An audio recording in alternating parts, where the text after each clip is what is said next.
Question number 5 exercise 1.1 का है, name the property under multiplication used in each of following. कहते हैं कि प्रॉपर्टी का नाम लिखना है under multiplication use of each following. कहते हैं मल्टीप्लिकेशन का यूज करके कुछ नीचे स्टेटमेंट हैं या कुछ नीचे क्वेश्चंस हैं, उसकी प्रॉपर्टी कौन सी प्रॉपर्टीज पे लग रही है उसका नाम हमने लिखना है। तो हमने इंट्रोडक्शन में पढ़ा था कुछ प्रॉपर्टी जैसे कि closure property, commutative property, associative property, distributive property. Closure property आपको याद ही होगा। क्लोजर प्रॉपर्टी में क्या था कि अगर हम किसी को भी, अभी हम मल्टीप्लिकेशन की बात करें तो मैं सिर्फ मल्टीप्लिकेशन वाला ही बताऊंगी आपको। क्लोजर प्रॉपर्टी में क्या था कि जब हम किसी भी दो रैशनल नंबर को मल्टीप्लाई करते हैं तो उसका जो आंसर है या उसका जो भी मल्टीप्लाई करके उसका जो प्रोडक्ट आता है वो क्या होता है, रैशनल नंबर ही आता है। तो दो रैशनल नंबर को अगर हम मल्टीप्लाई करेंगे तो उसका जो आंसर है वो भी रैशनल नंबर ही आएगा। ये क्लोजर प्रॉपर्टी कहती थी। सेकंड थी कम्यूटेटिव प्रॉपर्टी। इसमें क्या था कि अगर हम एक नंबर को दूसरे नंबर से मल्टीप्लाई करें या दूसरे नंबर को पहले नंबर से मल्टीप्लाई करें तो दोनों का जो आंसर है वो सेम आएगा। जैसे यहाँ पे मैं लिख देती हूँ, ए मल्टीप्लाई बी करें चाहे बी मल्टीप्लाई ए करें, दोनों क्या होंगे, इक्वली होंगे। फिर था एसोसिएटिव प्रॉपर्टी। एसोसिएटिव प्रॉपर्टी में क्या था, ग्रुप करना, कि ए गुना बी कर दें हम, फिर उसको मल्टीप्लाई कर दें सी के साथ, या पहले हम कर दें बी इंटू सी और फिर उसको मल्टीप्लाई कर दें ए के साथ।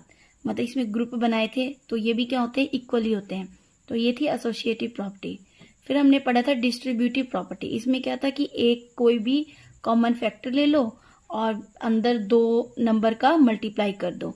तो ये क्या होता था, जो फर्स्ट जो बाहर कॉमन फैक्टर निकलता था वो क्या होता था, वो अंदर वाले दोनों से क्या हो जाता था, मल्टीप्लाई हो जाता था। जैसे ए का बी से मल्टीप्लाई और ए का सी से, ये हमने पढ़ा था। ये था डिस्ट्रीब्यूटिव प्रॉपर्टी।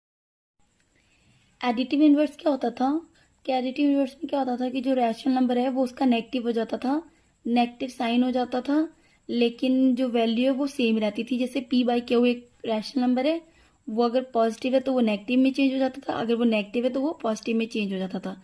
साइन चेंज होता था लेकिन वैल्यू सेम रहती थी।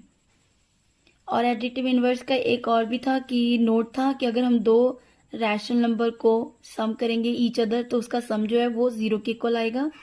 फिर नेक्स्ट था मल्टीप्लिकेटिव इनवर्स।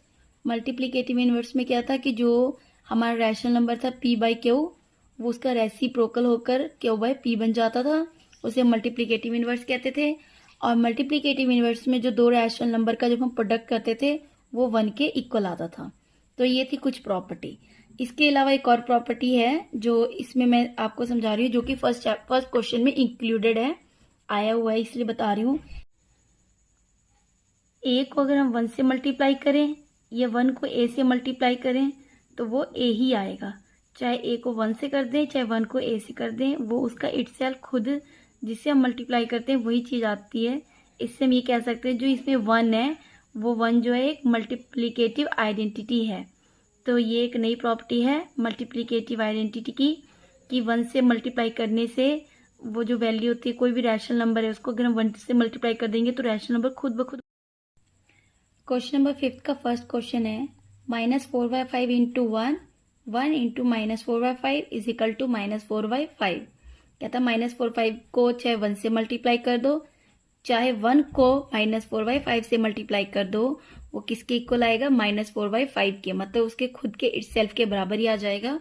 तो यहाँ पे 1 जो है वो कौन सी प्रॉपर्टी लगी, 1 इज द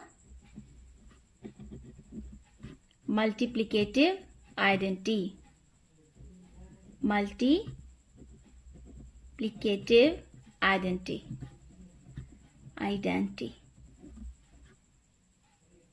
आइडेंटिटी तो यहाँ पे ये वाली प्रॉपर्टी लगी है। अब हमारा नेक्स्ट क्वेश्चन है सेकेंड क्वेश्चन है 5th का, -13/17 multiply by -2/7 is equal to -2/7 multiply -13/17। यहाँ पे देखिए -13/17 है, यहाँ पे भी -13/17 है, यहाँ पे -2/7 है, यहाँ पे भी -2/7 है। तो ये कौन सी प्रॉपर्टी हो गई, ये ए है, ये वाली प्रॉपर्टी है, a multiply by b is equal to b multiply by a में मल्टीप्लाई बी करें या बी में मल्टीप्लाई ए करें तो दोनों का मल्टीप्लिकेशन सेम होता है। ये कौन सी प्रॉपर्टी थी? Commutative property. तो यहाँ पे लिखेंगे आंसर क्यूम्यूटेटिव प्रॉपर्टी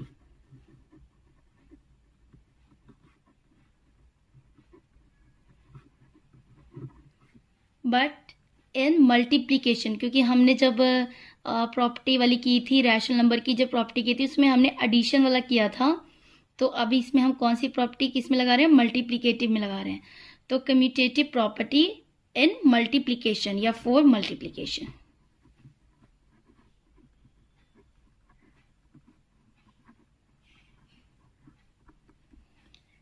ये है रैशनल नंबर की प्रॉपर्टी वाले में से है ये सारे question.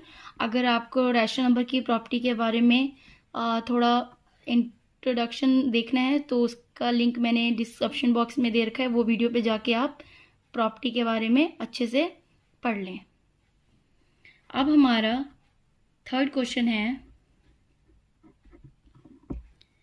-19/29 multiply 29 by -19 is equal to 1। ये क्या है? -19/29 का रेसिप्रोकल के साथ मल्टीपल है, मतलब उसके मल्टीप्लिकेटिव इनवर्स के साथ उसका मल्टीप्लाई है। अब वो इसका आंसर कितना आ रहा है? 1। तो ये क्या हो गया?